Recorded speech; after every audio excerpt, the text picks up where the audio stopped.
Imagine, for a second, walking away from a really high-paying, totally stable corporate job.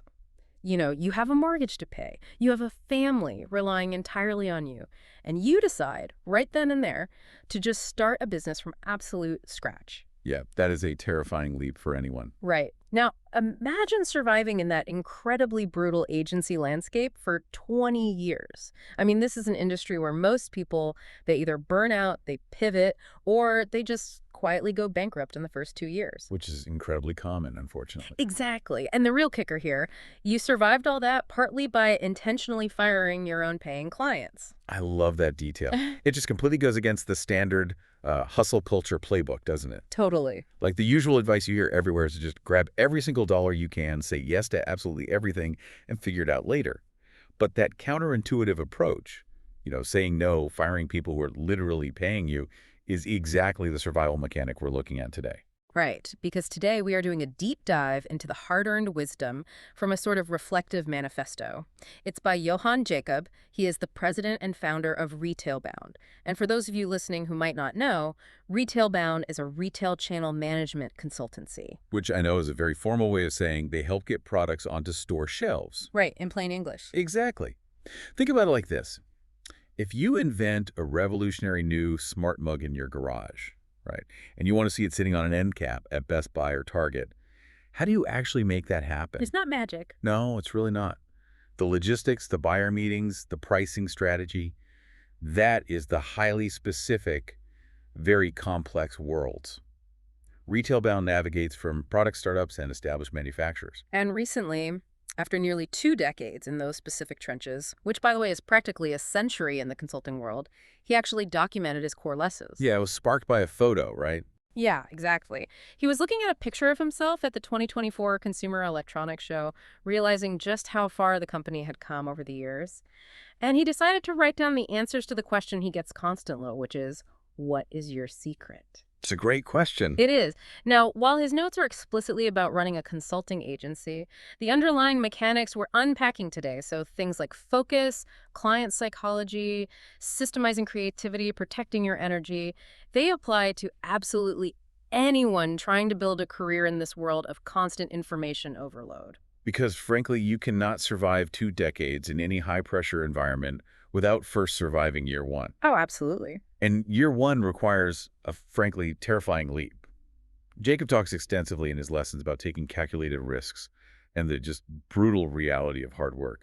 I mean, when he left that comfortable corporate job, it wasn't glamorous. Well, I think we all have this deeply romanticized vision of the entrepreneur popping champagne on a yacht, But the reality is usually sweating over a spreadsheet at 2 in the morning. Precisely. The hours were incredibly long. The pay, well, at least at first, was virtually non-existent. And the challenges were just endless. How did he even get through that? He explicitly credits his wife's belief in him as the core support system that allowed him to endure those really highly uncertain early years. You don't survive that initial gauntlet alone. Yeah. He notes that success doesn't just happen overnight. You literally have to outwork, outlast, and outlearn everyone else in the room. Right. But, I mean, hard work alone isn't really enough, is it? There are plenty of people out there working 80-hour weeks who still fail completely. Oh, absolutely. And this leads to a rule he has about what you actually focus all that hard work on. He references that old 1991 movie City Slickers. Oh, the Jack Palance rule. Exactly. Yeah. The character holds up one finger and says the secret to life is just one thing, you stick to that, and the rest don't mean a thing. It's such a great scene. And Jacob applies this ruthlessly to business, identifying your one thing. The whole idea is that focus is power. You have to find the core service or the core value that truly defines you, and you build a fortress around it. For Retailbound, it was retail channel management. Not general stuff. Exactly. Not general marketing, not website design, not social media management, just retail strategy. Okay, let me play devil's advocate here, though, because focusing on one thing sounds amazing in a movie script. But let's go back to that mortgage you mentioned. Right. You have a brand new agency, low pay, long hours. Isn't it absolutely terrifying to turn down a client who is sitting right across the table from you, waving a check in your face, just because what they want is slightly outside your wheelhouse? I mean, if they say, hey, we also need someone to run our Facebook ads, the instinct is to say, sure, we can totally figure that out. It is terrifying. It really is. And that terror is precisely why so many new businesses fail. Really? Because they say yes. Yes. They fall into the trap of constant expansion, just to please clients or chase short-term revenue. But here is the underlying mechanic of why that expansion is actually a trap. When you try to be everything to everyone, you dilute your core value. Because you're spending time learning Facebook ads instead of actually getting better at retail strategy. Exactly, you dilute your expertise. Jacob's point is that doing what you do best, and only what you do best, is the actual mechanism that ensures clients keep coming back. That makes a lot of sense. By refusing to do the things you are, only mediocre at, you build an ironclad reputation for the one thing you are exceptional at. Word of mouth doesn't spread because you're pretty okay at 5 different things. It spreads because you are the absolute best in the world at one specific thing. Okay, so you build this fortress of core competency. You shrink your pool of potential clients to only those who need your one thing. But if you shrink your pool like that, how do you actually convince that smaller group to hire you in the first place and then stay with you? That requires shifting how you view sales entirely. Jacob writes that you must always be selling, but he compares it directly to a marriage. Which is a really interesting metaphor, because usually when we hear always be selling, we think of like a sleazy used car salesman who just refuses to let you leave the lot. How does the marriage analogy change that vibe? Well, think about the mechanics of a marriage. Mm-hmm. You don't just stand at the altar, say, I do, and then never put in any effort again, right? I mean, hopefully not. Right. The honeymoon phase fades. In B2B consulting, signing the contract is just the wedding. But after the ink dries, you have to continually wake up and basically date your client. Date your client. I like that. You have to actively prove to them on an ongoing basis through your actions and your results that choosing you was the right decision. Because if you get complacent, they will absolutely start looking at other agencies. And he backs that up with a very specific rule in the text, which is over-deliver, but never undervalue. Yes, crucial distinction. He says his team will put in the extra hours to exceed expectations, but they will never discount their worth just to win a bid. Which is an incredibly powerful combination when you think about it. It builds immense trust. When you hold firm on your pricing, it signals confidence in your one thing. Like, we know what we're worth. Exactly. Yeah. And then when you over-deliver on the execution, you validate that confidence. That specific dynamic is what earned Jacob over 60 glowing testimonials on his LinkedIn page. Wow. Yeah, 60 independent verifications from clients who felt the value they received vastly exceeded the cost. That is a massive number for a B2B consultancy. But, this brings up sort of the dark side of over-delivering. Okay, how so? Well, if you are always bending over backward for people, what happens when a client starts taking advantage of that? I mean, we are so culturally conditioned to believe that the customer is always right, which kind of implies you just have to absorb whatever toxicity a client brings to the table. Jacob completely subverts this entirely. He has a lesson titled, Not All Clients Are Created Equal. Taking on what he calls problem clients, just pay the bills, is a fatal flaw for an agency's long-term health. And this is where that incredible statistic comes in. In nearly 20 years of running this business, do you know how many clients he's actually had to fire? It's a crazy number. 5. Just 5 clients in 2 decades. Which is an astoundingly low churn rate for difficult clients. Yeah. But we have to look at how you actually achieve a number like that. Right. You don't get there by just, hoping you get lucky and only meet nice people. You achieve that by doing incredible boundary setting and filtering on the front end. But how do you actually know when a client is bad enough to fire versus just being, a little demanding? Where's the line between a tough client and a toxic one? It really comes down to energy drain versus cash flow. Jacob argues that problem clients drain your time, yes, but much more importantly, they drain your team's morale. Oh, wow. Yeah. If you have an employee who literally dreads opening their email because of one specific client, that client is slowly destroying your internal culture. That is such a good point. The short-term cash flow is really tempting, sure, but a bad client costs you the enthusiasm and the creativity of your best people. By ensuring clients actually respect their expertise and align with their vision from day one, he completely avoids the churn and burn that destroys most agencies. Firing a bad client, or honestly never hiring them in the first place, isn't a failure. It's a survival tactic. It's an energy protection strategy. You cannot outwork and outlast the competition if your own clients are draining your batteries before you even start the actual work. Exactly. You're losing the race before you're even on the track. So, okay, assuming you've protected your energy, you have the right focus, you filtered out the toxic clients, and you're over-delivering for the good ones, how do you keep doing that for 20 years without you, the founder, just completely burning out? You can't just white-knuckle it for 2 decades. No, you really can't. And this is where we transition from the psychology of the business to the actual, engine room. The nuts and bolts. Right. Jacob talks heavily about the absolute necessity of standardizing processes. If you want scalability, you need clear, repeatable systems. At Retailbound, every consultant follows the exact same core processes, templates, and tools that Jacob developed years ago. Now, I have to stop and challenge this a little bit because this sounds totally counterintuitive to the idea of high-end consulting. Okay, let's hear it. Doesn't standardizing everything with uniform templates make a creative, strategic agency feel, I don't know, robotic? Like, if I'm paying top dollar for bespoke retail strategy, I really don't want a cookie-cutter template. Doesn't standardizing just kill the vibe? It is a very common assumption that systems kill creativity. But Jacob's text argues the exact opposite. Standardization actually amplifies creativity. Wait, really? Walk me through the mechanics of that. How does a template make you more creative? Well, think about cognitive load. The human brain only has so much decision-making power in a given day.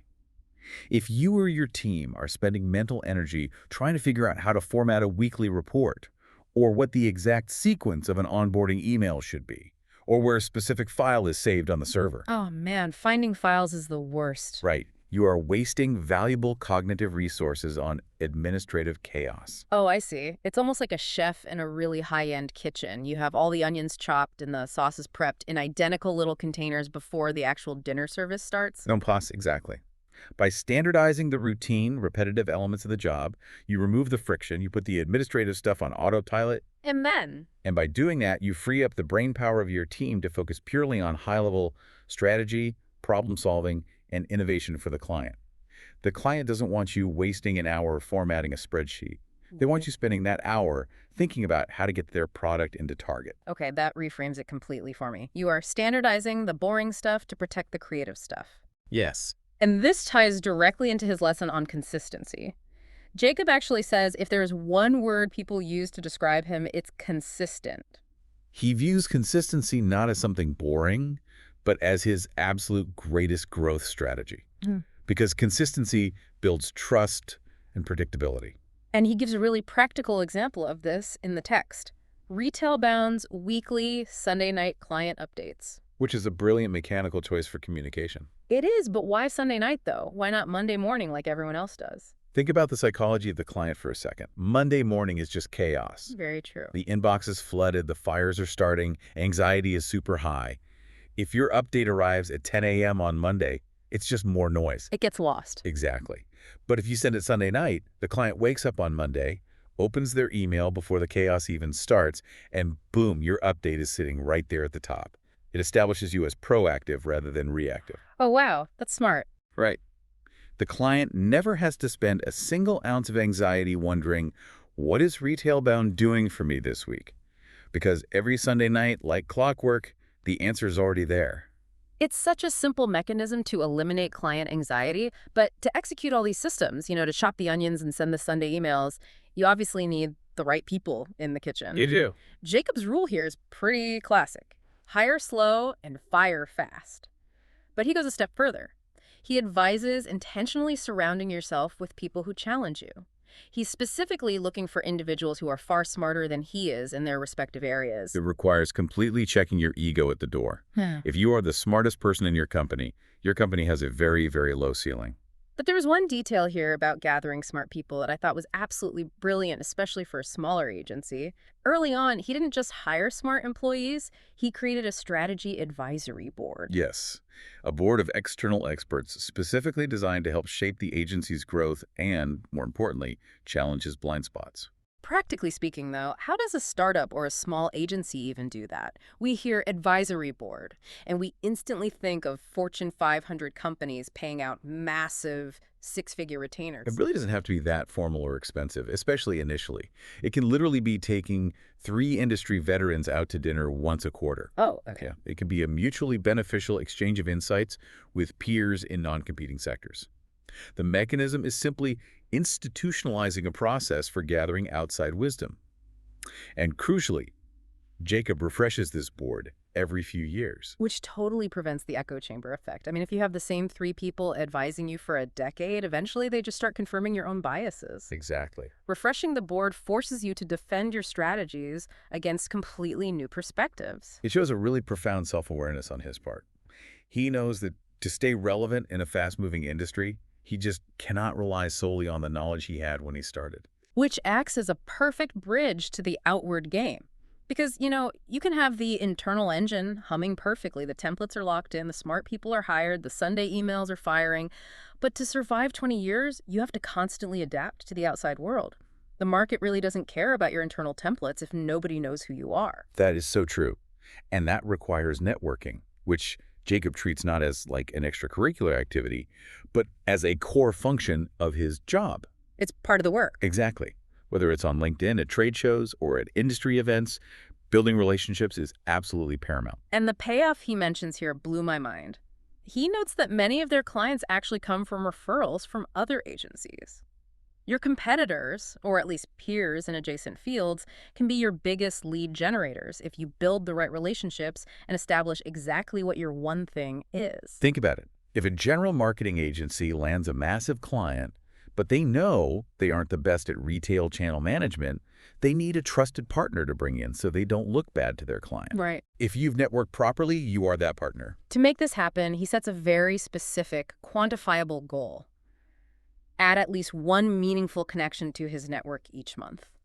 Which sounds almost deceptively simple. It really does. And I think that one meaningful connection a month rule is incredibly actionable for anyone listening to this. It completely takes the pressure off networking. It does. You don't have to go to a mixer, fake a smile, and collect 50 business cards that you're just going to throw away later. You just have to have one genuine, deep, professional conversation every 30 days. Yeah. Over a decade, that is 120 deep connections. That is a powerhouse network built entirely on low-pressure consistency. And cultivating that network requires you to never be satisfied, which is another of his core lessons. You have to adapt. The retail industry, as he points out, has changed dramatically over the last 2-3 decades. Oh, completely. We've gone from shopping malls being the center of the universe to the explosion of e-commerce to omni-channel strategies. Complacency kills businesses. You have to stay curious and always look for the next evolution, whether you've been in business for 2 months or 20 years. But amidst all that outward adaptation, reading the market and gathering data, he highlights something deeply internal that acts as his ultimate fail-safe. Lesson 10. Trust your gut. This is a big one. He says sometimes a potential client looks perfect on paper. The budget is there, the product is cool, but something just feels off during the meetings. And when that happens, you have to listen to that instinct. Saying no to the wrong opportunity is just as valuable as saying yes to the right one. This raises a really fascinating point about what gut instinct actually is in a professional context. We tend to talk about it like it's magic or some, mystical voice whispering in your ear. Right, like an irrational feeling in your stomach you just can't explain. But if we look at the bigger picture of Jacob's 20-year journey, gut instinct isn't irrational at all. It isn't. No, it is the subconscious synthesis of decades of hard data. Oh, wow. When he sits across from a client and something feels off, it's really his brain rapidly processing the thousands of client interactions, the past failures, the successful partnerships, and all the tiny nuances of human behavior he's witnessed over 20 years. And it's delivering a real-time risk assessment before his conscious brain can even articulate why. That is fascinating, the subconscious synthesis of decades of experience. So when you get that feeling in your stomach, it's actually your own historical data telling you to run. Precisely. And that is why surviving those early years is so critical. Experience teaches those instincts, and eventually those instincts are what protect the business from fatal mistakes. And finally, amidst all this hypervigilance and boundary setting, there is a crucial piece of advice for simply staying sane, which is celebrate the wins, big and small. Running an enterprise or just managing a demanding career path is filled with immense friction. You have to take a moment to be grateful for the milestones, or you'll just become completely cynical. Celebrating the small wins is the fuel that keeps you going for the next 20 years. So as we wrap up this journey today, we've covered a lot of ground. We started with the terrifying reality of taking the leap and defining your one thing, and fiercely protecting it from the temptation of dilution. Yeah. We unpacked why selling is like a marriage. the vital importance of over-delivering, and the absolute necessity of firing clients who drain your team's energy. We explored how standardizing the chaotic administrative parts of your business actually creates the cognitive freedom required for high-level creativity. We learned to hire people smarter than us, refresh our advisory boards, and commit to the unsexy superpower of consistency. And we looked at navigating the future by networking purposefully. Just one meaningful connection a month, refusing to become complacent, and trusting the incredible data-crunching machine that is your gut instinct. It really is a masterclass in professional endurance. It really is. It's the difference between being a victim of your industry's chaos and actually designing a career that lasts. Which leaves us with this final thought for you. We've spent all this time talking about Yohan Jacob's strategies for survival, filtering out toxic clients, saying no to projects outside your wheelhouse, and standardizing your daily tasks. But it leaves you wondering, if the ultimate goal of all these boundaries is to fiercely protect your time and your creative energy, what are you actually doing with the energy you save? That is the real challenge. It is. When you finally clear the chaos and buy back your mental bandwidth, are you using it to build the foundation for your next 20 years? Or are you just taking a longer nap? Something to think about. Definitely. We encourage you to find one small win to celebrate today, no matter what it is, because eventually those small wins might just get you off that 2 a.m. spreadsheet.